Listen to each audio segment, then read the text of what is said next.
Go.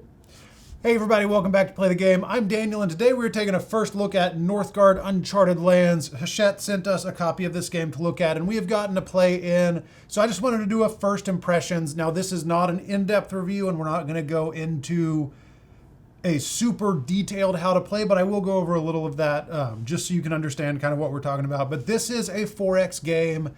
It is, I believe, on the lighter side of the 4X games. I have not played a lot of 4X games, but I know that like Twilight Imperium, things like that, 4X games can get really heavy. I have played Roy Kennedy's Last Light, which was definitely more complex than this while still being approachable. But this is, if you're not familiar with 4X, the 4 X's are, and they're not even X's, they're E's, but 4E is, I guess, not as flashy as 4X. So you have explore, expand, exploit, and exterminate, which, yes, all of those start with E and have an X as the second letter, but it is 4X is the genre of the game. So you are exploring, you are unlocking new areas of the map, you are expanding by moving troops or moving units onto the map, you are exploiting the lands for resources, and you are exterminating your foes and trying to get rid of other players. You are attacking and going to be battling with other players as you go. Now, as much as there is to this game, it's a bigger box. It's got a lot of pieces to it. The core mechanics were really simple. We've only played one game of this. I played a 3-player game with Jared, who's 13, and Peyton, who is our 9-year-old, and we had a really good time playing. Peyton kind of stayed off to his own and tried to expand kind of over this way, and Jared and I got into a bunch of battles and skirmishes and really kind of fighting for domination of the other side of the map. Now, this is not an actual gameplay. I just set this up, I think, accurately, but I set it up so that you could see kind of a basic setup. You start out the game with a starter tile, and then everyone adds a couple of tiles to the map, and then you take your turns. Now, there are, I think, 35 tiles, so this is about half of the available map tiles, so it does expand potentially very large. It can take up a lot of table space, and there's a lot that can happen. So I have kind of a concentrated group of people here, but as this grows, it's easy to get spread out. It plays up to 5 players, so there's plenty of room for everyone to explore, but part of the game is fighting and battling, so there's also plenty of room to kind of take over other players' space and create those fun skirmishes and those fun battles. So the base mechanics of this, in addition to just that 4X style game, is deck building, but it's not your traditional deck builder where you're constantly trying to add cards in and refine your deck. Everyone starts with a base deck of 6 cards plus a clan card, and there's a bunch of different clans in the game, and the clans have different abilities that they add to your specific gameplay. You also have upgradable cards for your clans, and again, those are specific to the clan, so everyone is going to have some unique things that they can add to the game. But you're going to start with that base hand of 7 cards, and it is if you've played other games like this, it's the mechanic where everyone, rather than taking a single turn and trying to use all the cards in your hand, everyone is going to draw 4 cards at the beginning of the round, and then they're going to take an action, like take a turn, and it goes around until everyone has passed. So it's just playing 1 card at a time. It's not getting rid of your whole deck. And once everyone has passed, then it moves on to the next season. You do some end of round things, but it moves on to the next season. The game is played over 7 years or 7 full rounds. And unlike some deck builders where there are cards available that you can buy or purchase to strengthen your deck, this one, at the end of the round, when you pass, you are going to add 1 card to your deck from 3 available development cards. So it's not constantly building your deck. Everyone is going to have the same size deck throughout the game unless you choose to trash a card or pay to completely remove a card from your deck and put it back in the box and remove it from the game. But you have these development cards that are going to add different and more advanced actions. They are stacked so that the first couple of rounds they're going to be simpler cards, and the cards get more advanced and more powerful later in the game. And 3 of those, we played with a 3-player game, 1 per player is put out each round next to the board so that when a player passes, they can look at those and choose which one they want to take, and then the next player to pass gets to choose another, and so on and so forth. So you are adding 1 card to your deck per round unless you choose to purchase one of your upgradable cards. So you're not having this huge, massive deck. The point of the game is not to, like, unlike some deck builders, the point isn't to build this really strong, really refined hand of cards that you're going to use. It's to use the basic actions in their own strategic ways in order to dominate the map. So there are really 4 basic actions in the game. You can recruit, where you add players to the board. You can move, you can explore, where you add a tile to the board, and the tiles are all, they're textured, or they've got the contour on, so they just snap in really nice and seat in firmly. And then you can also build. You have these buildings like this. There's large buildings and small buildings. Those just allow you to do more things in areas that you control. Some give you resources, some give you extra cards, some give you kind of enhanced stats when you're doing a battle. So those are the 4 basic actions of the game. There are some special cards that let you do variations of that, but those are the 4 things that you're doing. You're building, you're recruiting, you're exploring, and you are moving around the map. The map is very easy to understand. You have these territory lines that mark off different territories. The white dotted lines are just standard borders. The yellow lines are difficult borders, so those cost 2 movement to move across a yellow line. So I would have to have a 2 movement action in order to move from here to here because of this yellow line, but just moving these from here to here would be 1 action. And when you move, you can move as many people as you want. They just have to be a group. It's 1 group. Like and this is a full connected territory. So if I had 1 move action, I could move 3 of these guys over to this spot. So movement is very simple. The actions are really simple. The small buildings cost 1 wood to build. The large buildings cost 3 wood to build. And I think that's pretty much the gist of the game, other than combat. And combat is, in the rule book, it was like a full page of how to calculate your combat points. And it was a little intimidating at first, but once we did our first one, we realized this is really stinking simple. So when you do combat, anytime a player moves into a space with another player, then that initiates a combat. So let's say blue wants to attack purple. So this is a 3 versus 3. If I wanted to, I could move this one here, but I want to keep control of this area. So I'm going to leave 1 troop behind.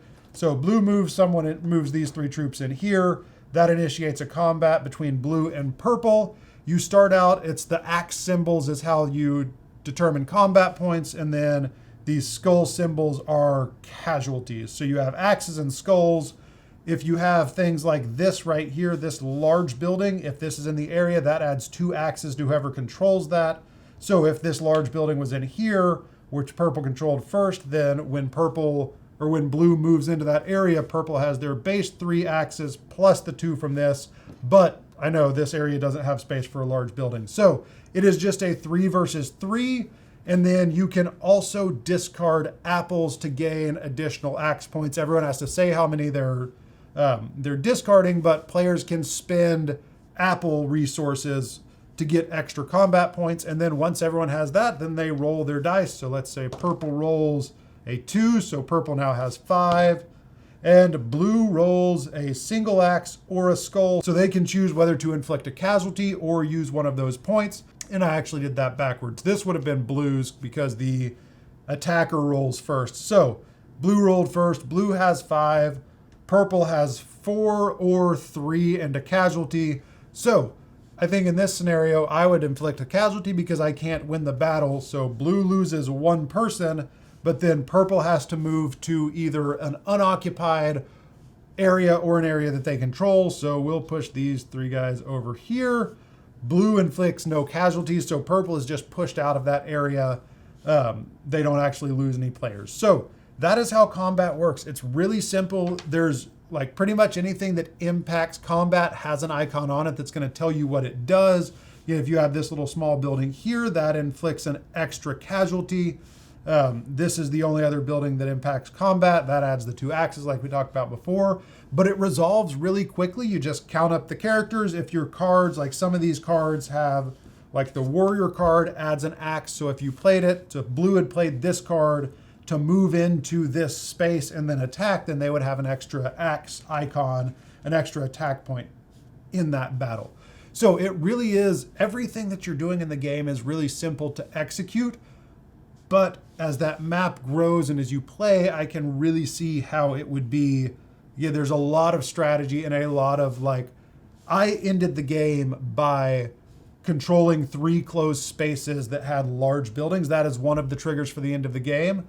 The other trigger is that you get to the end of the 7th year and then you go to victory points. So you could potentially have someone that tries to sneak off to the other side of the map or expand one direction and start building large buildings.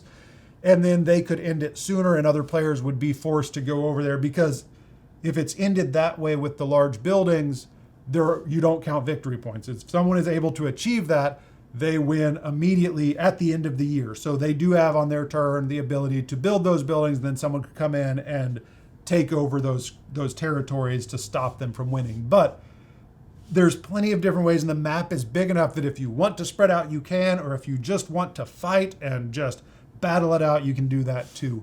So because we played our first game, obviously it was simple enough. Peyton is 9, Jared is 13. They are pretty savvy game players. We play a lot of games, so they picked up on the mechanics pretty quick, but it was totally accessible for them. Now, I fear with saying that it was accessible for a 9-year-old that it's going to come across as, oh, this is just a simple little game. It's not going to be fun. It's not going to be entertaining for older players. I am excited to play this with a group of adults. I'm excited to play it with Allison and with Devin so that we can really have that, Jared was very, he attacked a lot and he expanded a lot and he actually beat up on me quite a bit. Peyton stayed over, like I said, he stayed over and kind of worked on building his own area. But I think either playing with them more where they really develop a strategy, or just playing with adults that can really have a little bit more advanced strategy and thought process, I think is going to be really fun. And I'm very excited to do that. I thoroughly enjoyed this game. I was worried because again, my kind of understanding and the impression that you get from a 4X game is really complicated and not necessarily bloated, but heavy. And this was not heavy. The things that you're doing in this game are very simple, but they're strategic. So one other thing that I didn't mention is at the end of the year, so you go through once everyone is passed, then that goes into the harvest time of the year. So everyone does their action phase. There is a creatures module that I haven't played with, so I have no idea what that adds. Then you have the harvest phase where you collect resources from areas you control. Then you have the winter phase where you have to pay resources based on the number of characters that you have on the board. And there's a little table at the bottom of your reference card. So red has 1, 2, 3, 4, 5, 6, 7, 8, 9 people on the board. So I would have to pay 2 apples. If I don't have an apple, then I would take an unrest card, which is a card that you cannot cull from your deck. It loses you 5 points at the end of the game, but there are some actions that you can take where you can put a card in your active area and not use it, but you pay resources to upgrade cards. So even those unrest cards, even those bad cards have some sort of function, but you can't cull those. There is an action to cull some cards from your deck if you want to get rid of some of your weaker cards, but you can't get rid of the unrest cards. First impression of this game is I was expecting more complicated than it was, but just because it wasn't complicated doesn't mean that it's not fun or that it's too light or that it's too simple.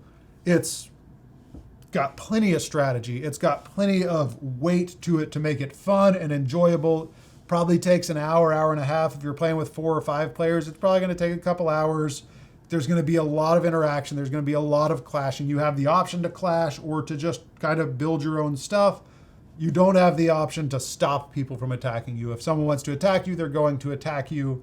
And as you close off territories that you control, then you can gain victory points. That way, at the end of each season, then you count up and you gain points for spaces that you control, for closed territories that you control. So this would be open because it's not fully enclosed. This would be a closed territory. This would be a closed territory. So things like that as you're going through that you can strategically kind of gain a bunch of different points in different ways.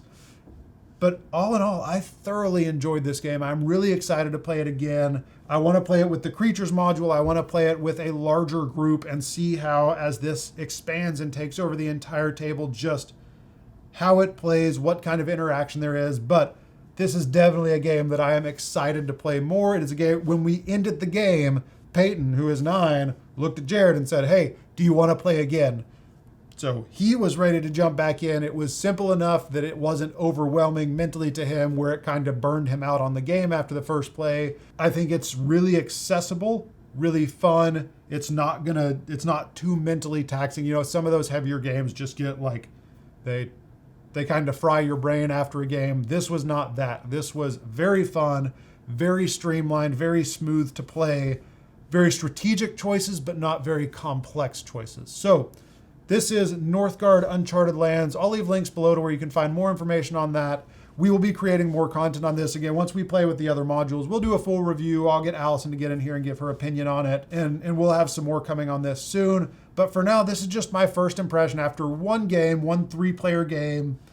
I'm sure I missed some. Oh, at the end of the game, there are some achievement cards that you can draw. You draw those at the end after you pass instead of a development card, because at the end, you don't need to do more actions. You have achievement cards that you can get at the end of the game. So that's just another way to earn points and to kind of, these are face up the entire game, so you know what those achievements are going to be.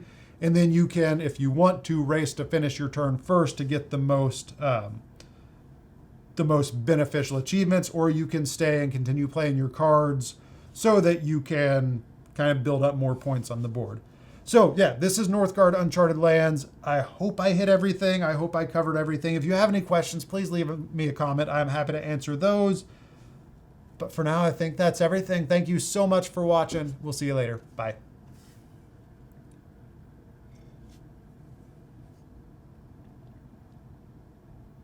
Yeah, I think that's all.